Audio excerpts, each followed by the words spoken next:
It's time for this week's episode of Brandon Sports Talk, featuring in-depth interviews from those who are trending in the world of athletics. And now, here's the host of Brandon Sports Talk, Brandon Pate.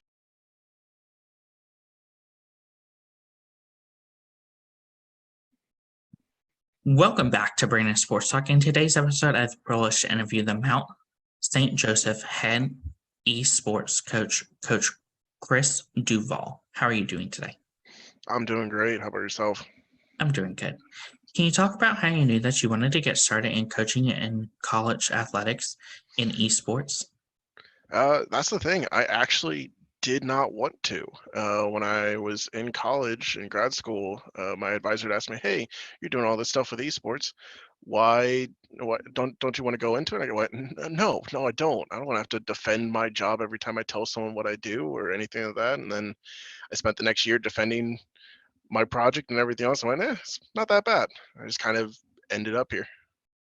Of course, what was that like going to college and getting to compete in esports? So I didn't actually get to compete when I was in college. I was more of the analyst side of things. So I was the person that was the equivalent of like the sixth man, that was looking at game footage, looking at strategies, coming up with plans. So that was what I got to do. I never actually got to compete. Of course, what was that like going to Cincinnati and studying sports administration? So it didn't honestly feel that much different. I did all my undergrad at UC as well, in digital media. Uh, when I went there, it was I kind of changed careers there, going from digital media to sports because I realized I really liked photographing sports, and I just realized I like sports. Um, but I definitely enjoyed the program. It was very quick. A lot of times, master's programs, especially for sports admin, are usually 2 years, where you get 2 years of graduate assistant experience during it. This was a more, yeah, they focus on the classes, but they knew that you didn't need the classes to do your job, or even have the degree to do your job. You just need the degree to get your job. So they really pushed us in a professional aspect of they were willing to open any and every door that you wanted to be opened because they had the connections, or if they didn't, they were willing to get them for you. What was that like getting to become a grad assistant for esports at Cincinnati? So I was actually the graduate assistant for club sports, but I oversaw 1,500 students and 45 clubs, one of which just happened to also be League of Legends. And every grad assistant that goes through the club sports office there has a grad project where they find an area of their expertise or interest to basically make their mark on the program. And so I was specifically hired because of my esports knowledge. In the interview, they even asked, "What do you know about esports?" And I went, "Well," I kind of laughed and went, "Well, I had literally just gotten back from going to the North American League of Legends finals because it was in my hometown. Uh, so it was fun. It was a lot of work, but I'm still good friends with my former boss and mentor. So What was that experience like getting to work with the Special Olympics and in particular you working on the esports side? I really enjoyed it.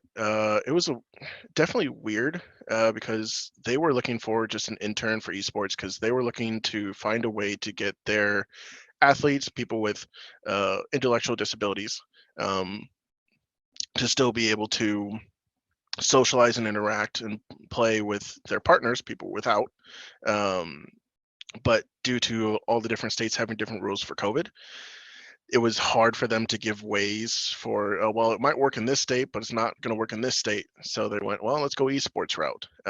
So I was the most overqualified intern they'd ever had because I was freshly coming out of grad school, and they were looking for, some junior, senior to come and fill the position. And they ended up uh, expanding the position out another 6 months because they realized the project got huge. It was great. We started national high school unified programming for Rocket League. They just had their inaugural season this past fall. They're working with PlayVersus, who's a big uh, esports company that works with most of the high school athletic associations across the country to have an esports league. So that's the ones that they're working with. I got to meet a lot of fun people, got great perspective, and a lot of experience I don't think I would have been able to get anywhere else. Following your time working with the Special Olympics, what was it like getting into college coaching and getting to coach college esports? Again, I was excited to be at a coaching position. Granted, it's not what I expected to get into, but I really enjoyed the ability to still work with the students, which is the reason I got into all this.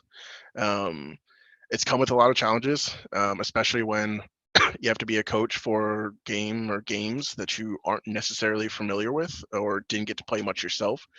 So huge learning curves for that, and still being able to do the normal stuff. The thing with coaching esports is there's so many different parallels that work from traditional sports to esports. We still have film review, we still have strategy meetings, practice, we still scrim other teams, and people practice outside of it. The only main difference that's probably the most difficult for me, coming from I love my traditional sports, is that during a match, as a coach, I'm not allowed to say anything. I can't do any coaching during the match. So, coaching, you're playing soccer or football, you're hearing them yelling, giving you instructions, that sort of thing. I can't say anything. I can coach before the game, in between games, because we usually play best of threes or best of five, depending on the game. So if each game lasts like 30 minutes, it's probably going to be a best of three. If it lasts like 5-10 minutes, it's going to be best of five. So I can coach before, in between, and after, but I cannot say anything during. And it's the most frustrating thing, especially in games like Valorant or League of Legends, where it's a battle of information. And I can literally see them about to walk into a trap. I can't say anything because that's cheating. That's giving them a six man's perspective. So it's something. Of course, what was that like getting to first become an Overwatch coach? So I really enjoyed Overwatch 1. When Overwatch 2 came out, it actually became quite popular. The gameplay became a lot better, a lot smoother, a lot quicker. Since they got rid of the sixth player in there, the games went quicker, which was so much nicer. You got to play your character more because they got rid of a lot of the CC abilities, and it was definitely fun. We had a really great first season of it, and I've got a huge team ready to go next year. As the Overwatch coach, what were some of your roles and responsibility as that Overwatch coach? So for Overwatch, or just in general, any of the games that I have, my role is kind of in multiple parts. So I'm in charge of all the recruitment. So bringing in new students for next year, just like any other collegiate coach, I have to do recruitment. I have to run all the practices, do all the film review, um, any administrative duties, budgeting, marketing, graphics. I do all the streaming right now. I do all the social media, and then I'm in charge of any competitions or clubs or anything else that we do. So right now I wear a lot of hats. Of course, what does a typical game day look like for you as the head coach at Mount St. Joseph's? So my team gets here about an hour early before the match. So most of their matches, except for Madden and Fortnite, play at 7 p.m. So they get in at 6. They start warming up, whether that's aim training or practicing different mechanics or whatever it is. They practice and warm up for an hour prior to their match. We have our best of 3, best of 5. So let's take Overwatch as best of 5. So we've planned out. We plan out what we're gonna do. Okay, we like these maps. We don't like these maps. We like these champions. We need to be careful of these heroes. That sort of thing. We have our match, whether win or lose. Afterwards, we do post game. So we're talking about, okay, hey, what do we do well? What do we do badly individually as a team? What was our kryptonite? What worked really well? That sort of thing. And then I kind of just let them go. I don't like overwhelming them with post game stuff because it's so fresh to their mind. They've got so much on their minds that pushing more and more information isn't going to do much good there. So it's a lot of pushing it off till practice later on in the week or next week. Um, after that, it's during all that I am streaming their matches, so friends and family can watch on our Twitch. Other than that, it's about it for a typical game day. Who are some of the teams and the schools that you compete against? So I have 5 different games. I've got 8 teams that I have competed in. We kind of different from NCAA, how there's Division 1, 2, and 3. We don't have that. So we could play any teams as small as like some random community college that I probably have to look up what they're at, because if you're not local, you're not familiar with them. All the way up to we've played OSU, Miami, Princeton, Cornell, that sort of thing. So we play small community colleges all the way up to big D1 schools.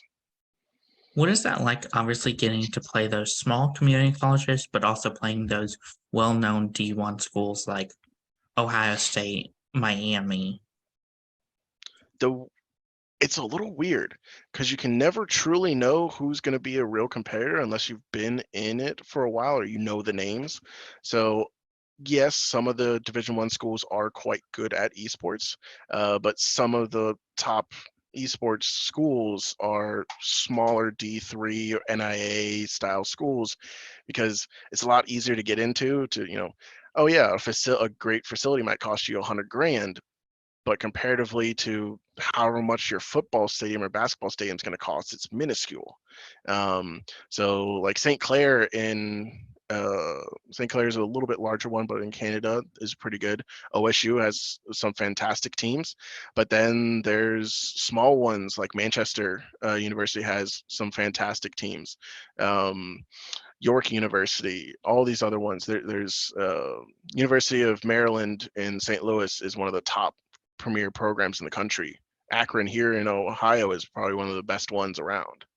So it's weird because you can never know what to expect from them. Of course, what is that like getting to compete against those US teams, but as you said, you compete against some teams in Canada? Honestly, unless you really look up where they're from, it doesn't really change a whole lot. There's some strategy changes here and there, but for the most part, it's real difficult to tell. What are some of the things that you've accomplished so far as the head coach? Let's see here. So this is my second year. I'm finishing up. I'll be going on my third here in August. When I started here, we had 11 players competing in Rocket League and League of Legends. As of now, I'm up to 31 competing across 5 different games. We've got a nice recruitment class coming in of, I believe I'm at 12 or 13 right now, as well as this semester alone, every single one of my teams made it to playoffs. Every individual's team. So Rocket League, both Rocket League teams made it. All 3 of my Madden players made it into the final tournament. Fortnite, I've had 1 Fortnite duo qualify for the championships for the splits, 3 splits in a row. So end of fall semester split, and then both splits this time. They even got placed 15th overall, which was huge for us. And then my Madden player Austin made it all the way to Final Four. Unfortunately, lost in the Final Four, but then swept his match against the first seed in the third place match to take third. So he's top 3 player in the nation for Xbox Madden 23, and top 10 for just Madden 23 overall. Of course, at Mount St. Joseph, what is that like, obviously having those teams like the Madden team and getting to play those sports video games?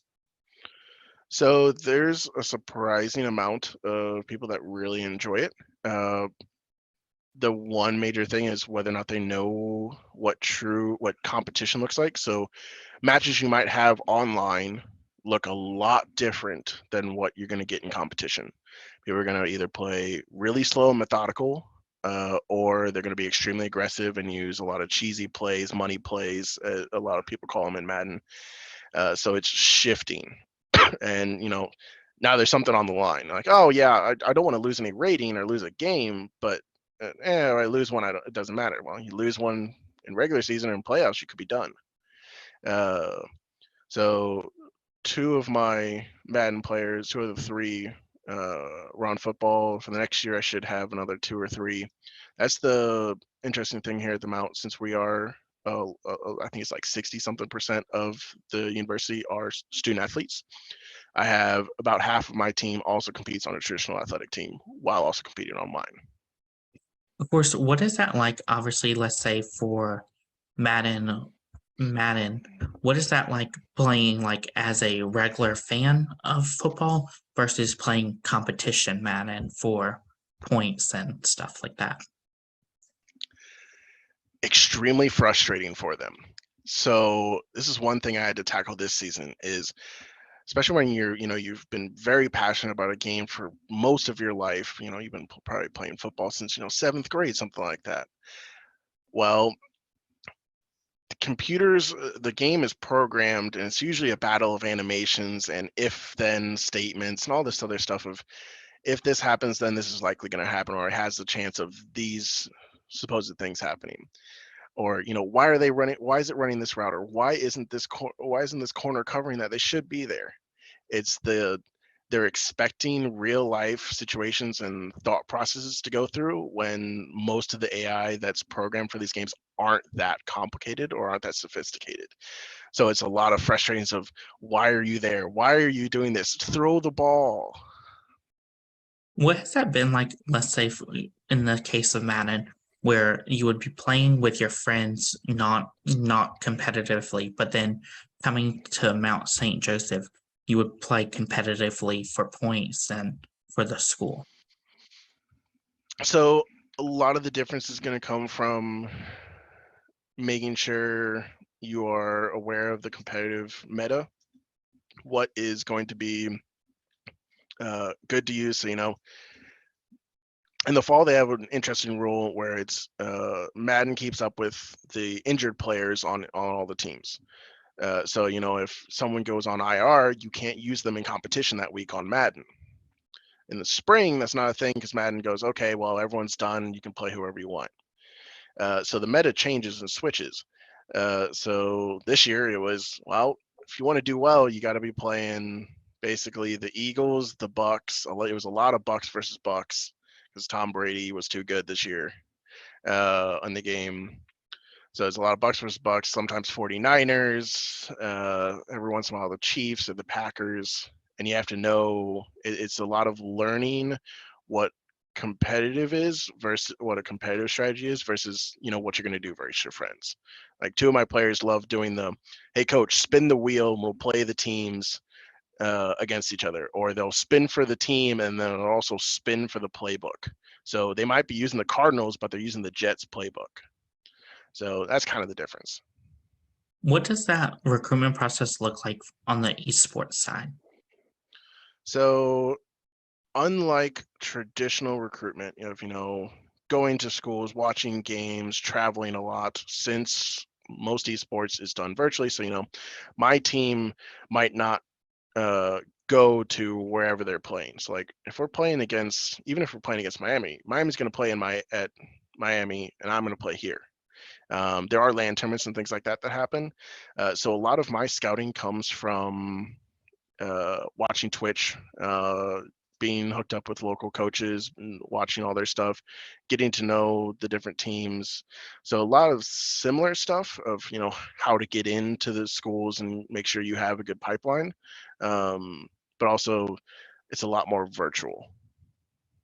Of course, what does that look like, as you said, like saying you play Miami, but you're not going to Miami, Florida to play them? What is that like getting to face them at your home area?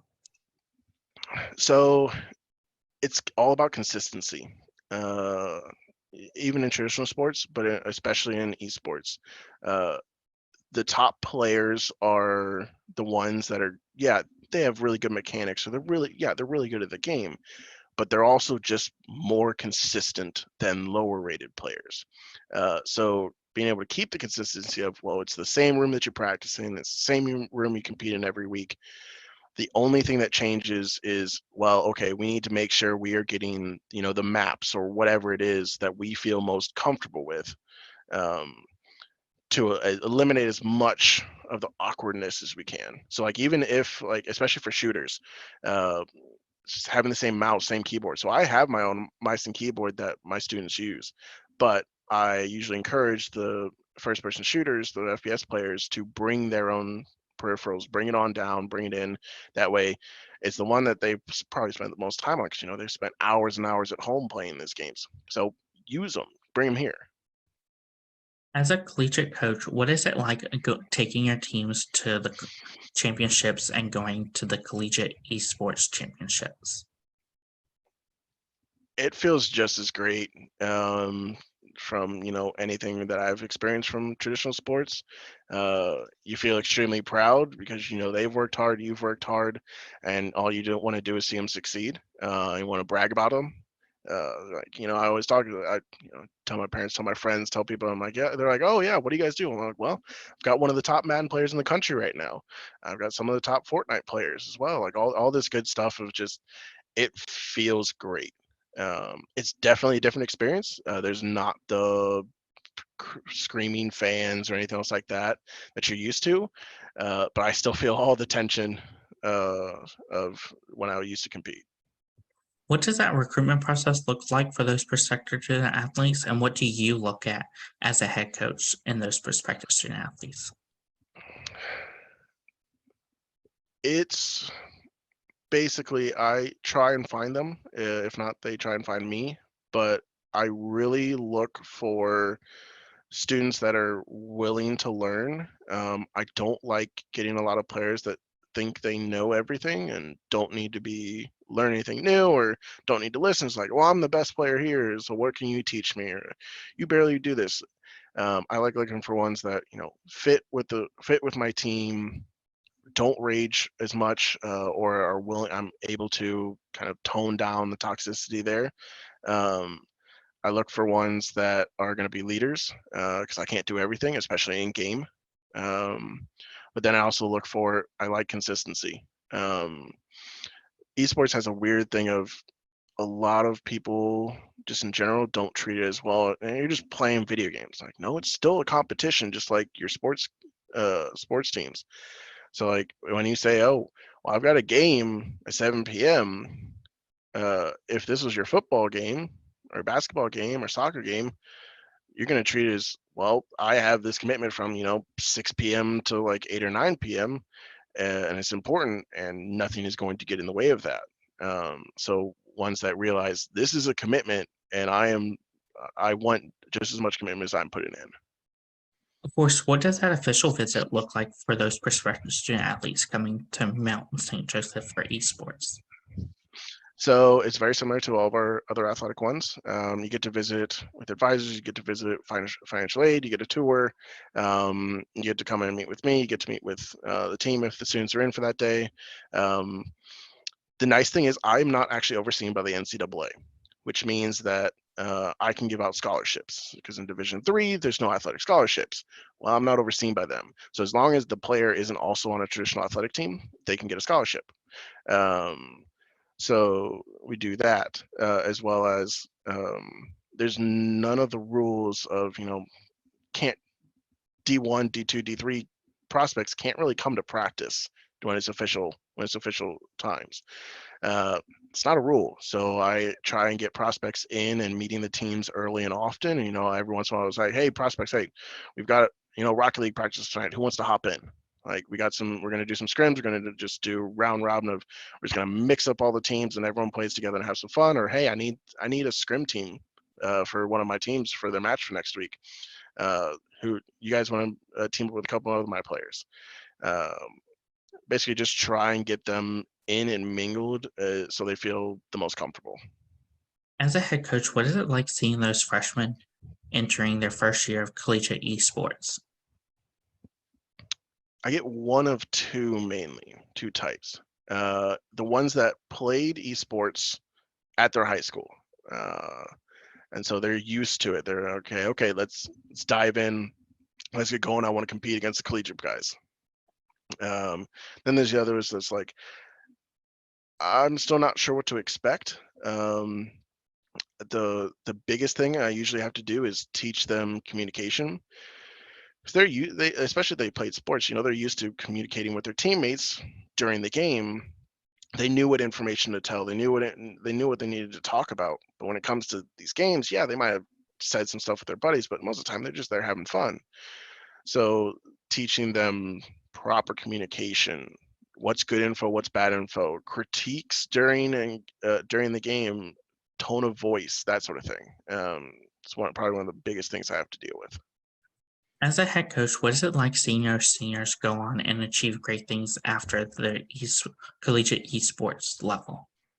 Probably one of my favorite things. It was something I found when I was in undergrad and in grad school with my club sports athletes. Um, and now I get to do it again with these guys. I've got 6 people graduating this year. Uh, it's tough to see them go, but I know that they've been working hard and they deserve whatever they've worked towards. What is it like seeing those collegiate esports seniors go on and go into college coaching like you did? I think it'd be great. I do give them the rundown of, it's going to be a lot of work, especially for esports. It's still in its infancy, uh, and you're going to have to wear a lot of hats. But if it's something you really want to do and you want to work towards, then go for it. Power to you. I'll happily compete against you, and I'll probably trash talk, especially if our teams go up against each other. What are some of your future plans for Mount St. Joseph in the esports? I want to expand out to more games. I want to get more coaches and get more room. Right now, I've got 8 computers right now, but I want to expand out. The big thing right now for a lot of colleges is the amenity space. It used to be, oh, well, we got the new rec center, we got this new sand volleyball court or track or whatever. Now it's, hey, we have this new esports lab where you can come in as just a regular student. You don't have to be on varsity. You don't have to do anything like that. And you can come and rent out a computer for a couple hours in between classes and play some games, because not everyone has access to $3,000 computers. So that's the goal. That's the goal. I want to integrate it into education system, get some student workers. Basically, there's a model that I took from when I worked at the University of Cincinnati, which is we want you to become a global person. I'm not just here to make you a better athlete. I'm here to make you a better student, better professional, better person. What advice would you give those high school athletes looking to get into collegiate esport? If you want to go to a school, or if you want to go to a certain program and you haven't already been contacted or done any research even before your junior year, we usually start looking about junior year. Sometimes we find them as sophomores, but get out there and get talking to them quickly. Find a program you like, find a coach, find a team that you like, and do the work. Make sure you're noticeable. Make sure you can prove what you're bringing to the team, and go from there. What advice would you give those first year collegiate athletes looking to compete in esports? Talk with them. The easiest way is just come in and ask. Just talk about it. We're willing to work, but we also need to know that the commitment's there on both sides of things. What advice would you give those collegiate athletes looking to get into college coaching in esports? Start early. So get the analytical side of things. Try and help out club teams. Like if your school doesn't have like an official esports program, but they have an esports club that competes or does stuff like that. Join the club, become the manager, start getting working there. That way you have all the stuff. You're gonna have to do the same stuff I'm gonna do. Very similar. Just get a head start. What advice would you give those collegiate coaches looking to get started in coaching in esports, whether they're assistant coaches or even head coaches? You're gonna be in for a fight no matter what you do. Esports is a very difficult topic for a lot of people to grasp. They're just sitting in chairs, they're lazy, they're gamers, they're this, they're that. Especially to the older generation that aren't really used to it. You're going to, whatever you do, you're going to be in for a fight. come in with numbers, come in prepared. The more prepared you look and the more impressive stuff you bring in, the more they're willing to go, oh, okay, I see how it is. What advice would you give those head coaches looking to build their own program and build their own legacy? Numbers means everything to those in higher up. So whether that's success from the program of, competing and doing well, or, you're bringing in students. If you can show you're bringing in students, or you can bring in revenue from renting the space out, or anything of sort of whatever you do, you need to show what the program has of value, especially to the university, because they need to know what their ROI is going to be. That's great advice. Where can my listeners find you on social media along with the Mount St. Joseph ESports app? So you can find me on the MSJ Lions Esports on Twitter, as well as MSJ Lions Esports on Twitch. We stream all of our matches that we're available to. So Monday, Tuesday, Wednesday, Thursday during the season, we've got all of our matches up there. Thank you again, Coach Chris Duvall, for your interview, and best of luck in your future as the Mount St. Joseph head esports coach. Thank you very much. You can find Brandon Sports Talk on Facebook at Brandon Sports Talk, Instagram at Brandon Sports Talk, Twitter at Talk_Brandon, and you can find me on YouTube at Brandon Sports Talk. Don't forget to like, comment, and subscribe. Thank you again, Coach Chris, for your interview, and best of luck in your future. Thank you. You've been watching Brandon Sports Talk.